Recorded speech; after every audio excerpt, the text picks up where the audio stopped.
બસમાં ચડતી વખતે મુસાફરોની ભીડનો લાભ લઈને ચોરી કરનાર એક મહિલાને પોલીસે ઝડપી પાડી કાયદેસરની કાર્યવાહી હાથ ધરી હતી। વડોદરા સેન્ટ્રલ એસટી ડેપો ખાતે ગત સપ્તાહમાં મુસાફરોની ભીડનો લાભ ઉઠાવી કોઈ ગઠિયાએ મુસાફરની બેગ ખોલી તેમાંથી 3.93 લાખના દાગીના અને રોકડ ભરેલું નાનું પાકીટ તફડાવી ગયા હોવાની ફરિયાદ સયાજીગંજ પોલીસ મથકે નોંધાઈ હતી, જેના આધારે પોલીસે એક મહિલાને મુદ્દામાલ સાથે ઝડપી પાડી હતી।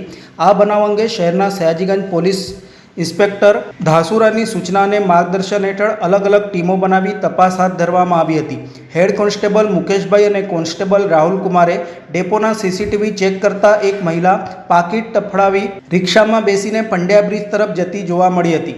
પોલીસે રિક્ષા ચાલકની શોધખોળ કરતા કંટ્રોલ રૂમના ફૂટેજ આધારે રિક્ષા ચાલકને શોધી કાઢવામાં આવ્યો હતો। રિક્ષા ચાલક મહિલાને સયાજી ટાઉનશીપ મહાકાળી વુડાના મકાન સુધી છોડી આવ્યો હતો।